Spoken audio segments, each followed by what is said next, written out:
Welcome back to the Crochet Crowd, as well as my friends over at Yarnspirations.com. Today we're going to work on the Kitty Comfort Blanket. This is one pattern that has either dog or cat in it, and they both have different sizes, but today we're going to be featuring the cat size in order to make this particular blanket. If you love this blanket so much, there's also an adult version called the Simple Texture Blanket, and this is for adult sizes, and you can see it's really quite simple. And today I will be covering the multiples as well in order for you to change the size. So if you're interested in this blanket, this is good to go. This video has sound alerts added. When you hear this sound, it will be your signal that the segment is finishing up. Press stop and crochet the instructions, and then press play again to continue along in your project. So here's a quick look at the pattern. It's all just one page. It's that simple. There's a different size of the blankets. The cat is approximately 30 inches square, and the dog is 40 inches square, and of course the human size is even bigger than that. So it's just a matter of just changing the stitch counts right in the very beginning. For cats it's chaining of 90. For dogs it's chaining of 102, just to make up for the different sizes. But if you'd like to change the size even to make a baby blanket, you can just keep it in multiples of 2, and this will work out. So maybe you have a matching one for your pet, for your baby, for yourself, and etc. These make for really kind of a cool idea. So within today's pattern I'm going to be explaining how to do the stitch work, and let me show you the sample that I have here off camera. The nice thing about this sample is that it makes it really quite dense. So you're going to use Caron 1-pound yarn in order to work today, and you're going to use a 5mm crochet hook. Now that is normally not that small of a hook for Caron 1-pound, but you got your little love baby here, so you don't want to make sure that there's excessive gaps within that so they don't get their paws stuck in anything. So you can see it's a nice dense pattern just like so. So without further ado, let's move on and let's start our chains and let's begin to do this project. So let's begin with the slip knot, and we're going to insert our 5mm size H crochet hook today. So if you're doing the cat size, make sure you chain 90. If you're doing dog size, chain 120, and then for any other size, if you want to just change the size, keep it in multiples of 2, which I'm going to do for tutorial reasons today. So just go 1 2 1 2, or just chain the number that is suggested for the cat or dog size. So 1 2 1 2 1 2, and once you're satisfied with that, just end your chain, just keep it as is, and then let's move on to begin to do the stitch pattern. So to begin this pattern, it's actually really quite simple. So we're going to go second chain from the hook, so 1 and 2, and we are going to just go into the back loop only, and you're going to single crochet. So the next stitch, in order to get rid of those nasty track lines of crochet, it goes to a double crochet.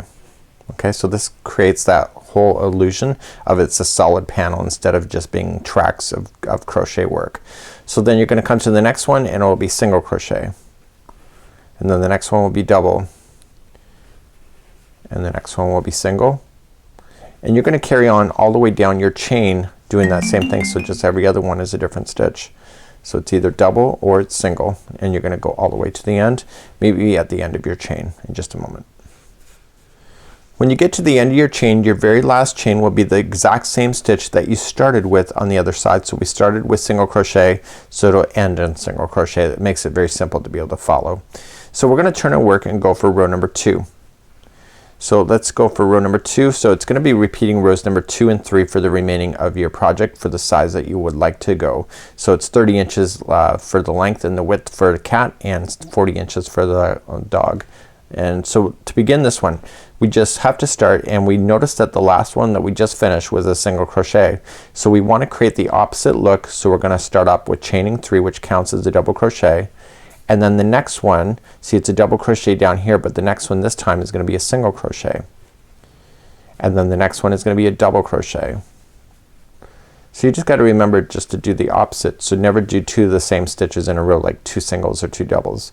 So the next one is a single, next one is a double, this is the next one is a single. And once you get used to this pattern, your brain will automatically do it without really having to think much about it. So you go all the way to the end, and the last one is a single crochet from the row below, and this time it has to be a double. So we started with chaining a 3, which was a double on this side, so the last one on this one has to be a double. So let's turn our work and do row number 3. So row number 3, last time it was a double crochet down here, so this time it's going to be a single above, so chain up 1 only and 1 single into the same one, and then the next one is going to be a double, and the row below that was just a single down here. So this is what creates that illusion of the look of filling everything in. So it's just single double, single double, single double all the way to the end.